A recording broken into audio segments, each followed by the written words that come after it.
Баршаңызға қайырлы күн. Біз бүгін сіздермен үй жағдайындағы кеспе көжені жасайтын боламыз. Қажетті заттарды описание бөліміне жазып қалдыратын боламын. Алдымен жуып тазаланған етімізді дәл осы видеодағыдай кесіп дайындап алатын боламыз.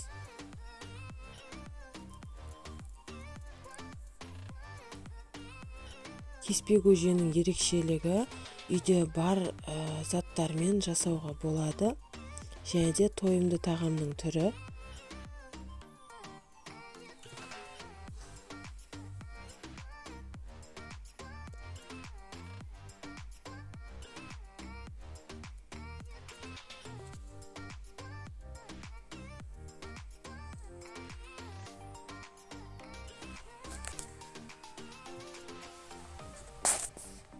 Енді қазанымызды отқа қойып, ең алдымен етімізді жақсылап қуырып алатын боламыз. Яғни қызарғанша қуырып алатын боламыз.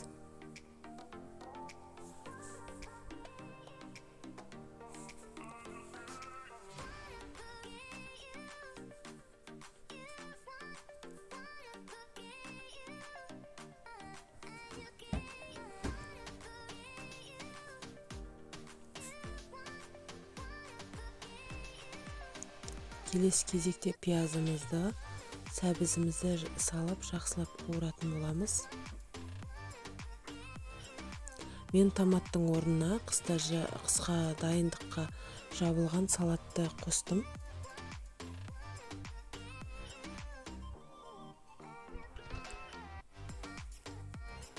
Келесі кезекте қамырымызды жатқызатын боламыз. Ол үшін бір жұмыртқамызды және де сұйық майымызды, суымызды араластырып, қамыр илеп шығаратын боламыз. Қатты жұмсақ, қатты болып қалмас үшін жақсылап илейтін боламыз.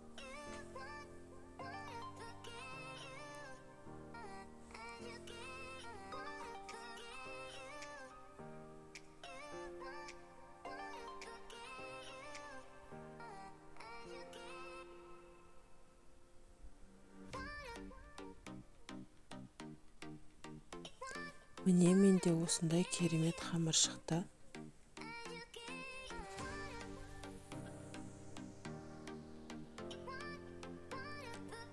Қамырымызды тұндыруға жарты сағатқа қойып қоятын боламыз. Оған дейін подливамызға етіміз піскеннен соң картофымызды салып, бетін жауып пісіретін боламыз.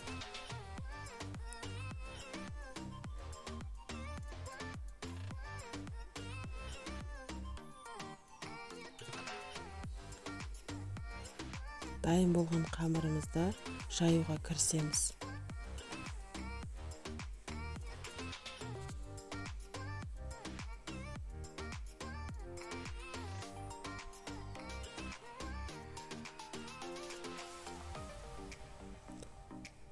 Қатты жұқа қылмай, орташа қалыңдықта кесіп алатын боламыз.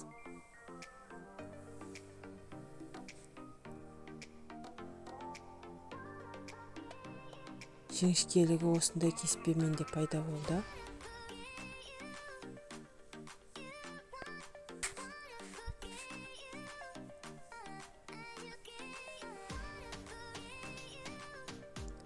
Құрамында жұмыртқа бар болғандықтан езілмей шығатын болады.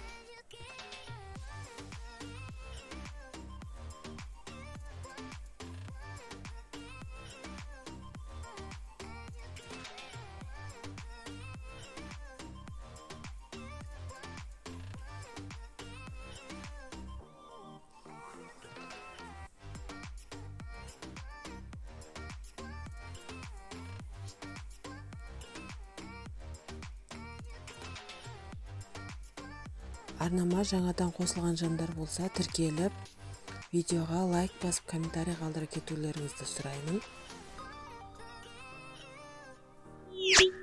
Менде осындай кеспе көже пайда болды. Қош сау болыңыздар.